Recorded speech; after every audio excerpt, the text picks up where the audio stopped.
دولت دنیا کی ہو یا ایمان کی، جتنی زیادہ بڑھ جائے اتنی نیند کم ہو جاتی ہے۔ دو انسان کا پیٹ کبھی نہیں بھرتا، پہلا وہ جس کو علم کی بھوک ہو اور دوسرا وہ جس کو مال کی بھوک ہو۔ انسان کا سب سے بڑا کارنامہ یہ ہے کہ وہ اپنے دل اور زبان کو قابو میں رکھے۔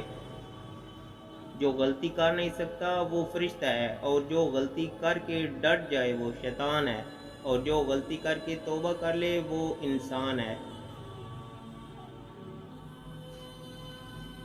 کلام میں نرمی اختیار کرو، کیونکہ لہجے کا اثر الفاظ سے زیادہ ہوتا ہے۔ نفس وہ بھوکا کتا ہے جو انسان سے غلط کام کروانے کے لیے اس وقت تک بھونکتا رہتا ہے جب تک وہ غلط کام کروا نہ لے، اور جب انسان کوئی غلط کام کر لیتا ہے تو یہ سو جاتا ہے، لیکن سونے سے پہلے انسان کے ضمیر کو جگا جاتا ہے۔ دنیا نصیب سے ملتی ہے اور آخرت محنت سے، لیکن لوگ محنت دنیا کے لیے کرتے ہیں اور آخرت کو نصیحت پر چھوڑ دیتے ہیں۔ سخت کلامی سے ریشم جیسے نرم دل بھی سخت ہو جاتے ہیں۔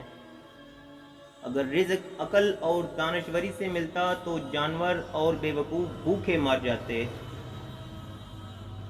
حرام چیزوں اور حرام کمائی سے ہمیشہ بچتے رہو، تمہاری دعائیں قبول ہونا شروع ہو جائیں گی۔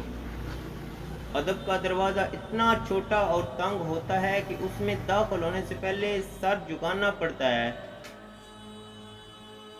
کسی کی پہچان علم سے نہیں ہوتی بلکہ ادب سے ہوتی ہے، کیونکہ علم تو ابلیس کے پاس بھی تھا لیکن وہ ادب سے محروم تھا۔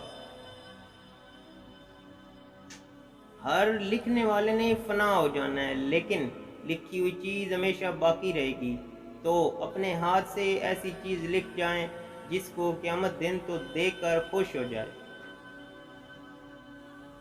عورت کی بد اخلاقی پر صبر کرنے والا حضرت ایوب کے صبر کے برابر ثواب پائے گا۔ جو شخص وقت سے پہلے عزت و شرف طلب کرے گا زندگی بھر ذلیل رہے گا۔ جو شخص حرام مال کھاتا ہے اس کے تمام اعضاء گناہ میں پڑ جاتے ہیں، خواہ وہ چاہے یا نہ چاہے۔